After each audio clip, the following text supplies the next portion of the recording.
Shalom Israel. Before I start, I want to give all glory, honor and praises to Yahweh, Ba'ashem Yahushai, Wahat, Rakah, Kadash, double honors to the elders and apostles in Israel who will and teach well, to the Akim on the highways and byways and those pushing this word in truth and sincerity. Slack, and to the brothers and sisters in the truth. Now, I just want to speak on something briefly, and first and foremost, this lesson goes out to me because at the end of the day, don't want to be teaching on something which I'm not trying to apply myself. This is something we have to be mindful of, especially those of us who are teachers or who teach, that we're not being hypocrites in our teaching. We don't want it to be a case of what Yahushua said about the Pharisees, do as they say but not as they do. We want to be doers of the word as well as people who are teaching the word. And it goes for everyone as well, whether you're teaching or not. We're meant to be trying to apply what we're expecting everybody else to apply. There's a spirit that's actually going around right about now, which ain't a good spirit, but I suppose it's that whittling effect that the Most High is doing, that sifting. The spirit is sifting, and it's for us to try and tighten up and be on guard, to be mindful of what we're doing in these times.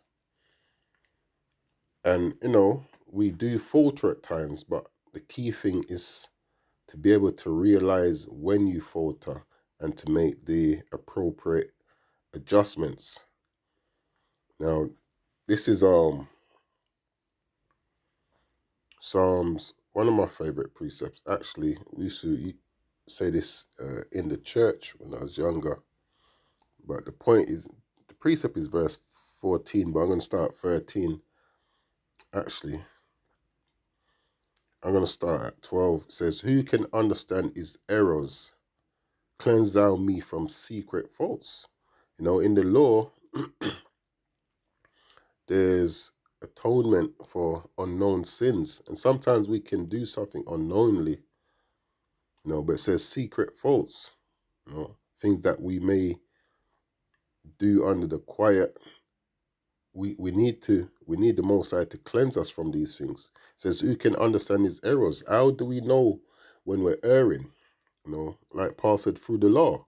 The law is there to help us to realize when we're actually going off. It says, who can understand his errors? Someone that can understand his errors is someone that's examining themselves, checking themselves.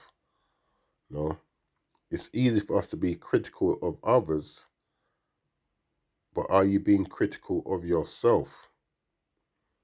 Yeah, that's one way of being able to understand your own errors, is being critical of yourself, examining yourself.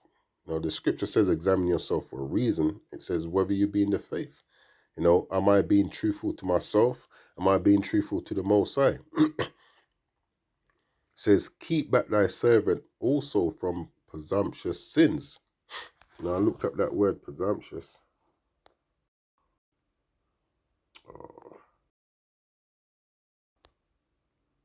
Slack. Hopefully this is still, the audio still going. So it says, presumptuous of a person or their behavior, failing to observe the limits of what is permitted or appropriate, meaning you're proud, over bold. One of the examples given here, I go straight to the point, says wandering into the kitchen at the home of an acquaintance and helping yourself to the contents of their refrigerator. So you're overstepping the mark, really. And that's what we don't want to be doing in this walk, overstepping the mark, taking the Most High's grace and mercy lightly. So it says, keep back thy servant also from presumptuous sins, from overstepping the mark, from being too bold, in things that we shouldn't be bold in. It says, let them not have dominion over me, then shall I be upright, and I shall be innocent from the great transgression. And there's a point, it says, let the words of my mouth and the meditation of my heart be acceptable in thy sight, O Yahweh, my strength and my redeemer. And this is what, we need to be doing more so now, as time's getting closer to that ultimate judgment, where everyone must appear before the seat of Yahweh to be judged. It says, let the words of my mouth, we need to be mindful of what we're saying. It's all fair and good we correcting brothers, but are we correcting brothers with the right mindset? I've mentioned it before. I remember a brother was saying something about me, and I posted a comment on his comment board. Now, I was correct in what I posted. I wasn't lying about the situation, but the mindset I had when I posted it was off. And that says, here, let the words of my mouth, so not just what we say and the meditation of our heart, but what we also think. We need to make these be acceptable in the sight of the Most High. Our thoughts, we need to try to be just thoughts, to be righteous thoughts, to be pure thoughts, which don't happen overnight, but it doesn't happen without us examining ourselves. And it says, let the words of my mouth and the meditation of my heart be acceptable in thy sight, O Yahweh, my strength and my redeemer. And we have to remember, we come into this walk with issues and faults, and this walk is meant to help us tidy up and get rid of, to the best, minimize those issues and faults. Some will be easier to work on than others, but this is where we have to strive on working on these things. Maybe fast a bit more, pray on it. Yahweh Shai says that some things can't be gotten rid of, unless it's done by prayer and fasting. And I keep saying this, which is something I need to do more, is fast. I know one of the brothers that I'm around, he does a lot of fasting, and that's something I look up to him for. There's times when I'll talk to him and let's go, you had something to eat, and it's like, man's on a fast. And I think to myself, boy, I need to do that more. But, it's us being mindful of things and trying the best we can to apply them. But it says, let the words of my mouth and the meditation of my heart be acceptable in thy sight, O Yahweh, my strength and my redeemer. And that's what we want. To be mindful of the things that we're saying and the things that we're thinking. Some brothers will be correcting, but are you correcting with the right mindset? And then others are jumping on the bandwagon, not realizing that what you're doing is actually adding fuel to the fire. You're not actually trying to bring the situation to a purposeful ending. The Proverbs 26:20 says, where no wood is, there the fire goeth out. Are we adding fuel to the fire with the things that's coming out of our mouth? So it says, where no wood is, there the fire goeth out. So where there's no talebearer, the strife ceaseth. So we have to be mindful of what we're saying, of what we're thinking, because all these things at the end of the day will be brought into judgment. Yeah, we bring it out at the end of every camp, Lord willing. Ecclesiastes 12, straight to the point. Verse 14, for the Most High shall bring every work into judgment with every secret thing. What's those secret things? Those things that are in the inner parts, whether it be good or whether it be evil. And the inner parts is where? Yeah, those deep recesses of the mind. Yeah, what did King David say? This is Psalms 51:6 says, behold, thou desirest truth in the inward parts. Yeah, in the inward parts, those deep, dark recesses of the mind. and in the hidden part thou shalt make me to know wisdom. And if we're not trying to purge our thoughts, if we're not trying to bridle the tongue, we'll be judged for these things. It says, these are things that the Most High desires. He desired truth in the inward parts. So our minds are meant to, the thoughts that we're thinking of. The script says whatever is pure, whatever is good, whatever is just, so on and so forth. Think on these things.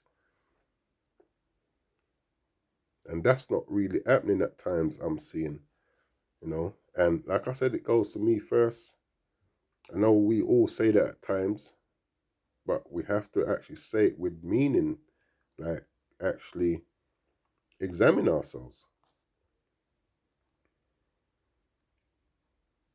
Because behold, thou desirous truth in the inward parts, and in the inner part thou shalt make me to know wisdom. And it's no wisdom really if we're not trying to make sure that our thoughts are pure and our words that we speak are just as matching. This is James chapter 3, verse 6. It says, and the tongue is a fire, a world of iniquity. So is the tongue among our members, that it defileth the whole body, and setteth on fire the course of nature, and it is set on fire of hell.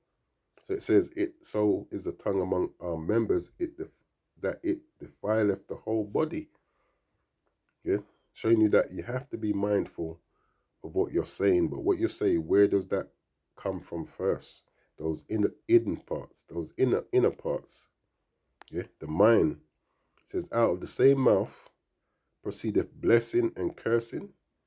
So we'll be there throwing up all praises to Yahweh Hashem Yahushai. Wa Rakah Kadash, and your Hebrew sounds good, you're getting the and all of that out. And the next minute you're cursing out your brother, slandering your brother or your sister. It says, my brethren, these things ought not to be so. And how do we try and fight and battle those things? By what? Letting the words of our mouth and the meditation of our hearts, let those things be acceptable in the sight of Yahweh Hashem Yahushai. Yeah, it's not much I wanted to say, but something I want to speak on, because these things are happening in Israel, just as, like the scripture says, measure thou the time diligently. Yes, we're looking at prophecies of maybe worldly events, but there's prophecies of what will be happening amongst us as a body, amongst us as Israel. And these are also things we need to be watching out for and try not to fall into those traps as well. But yeah, I'm going to close it there. I don't want to ramble on.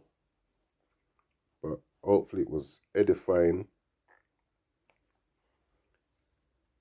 Yeah, hopefully it was edifying. So with that, I'm going to close out. I'm going to give all glory, honor, and praises to Yahweh, Ba'ashem, Yahushai, Wahat, Rakah, Kadash, Kwame Sha'Allah.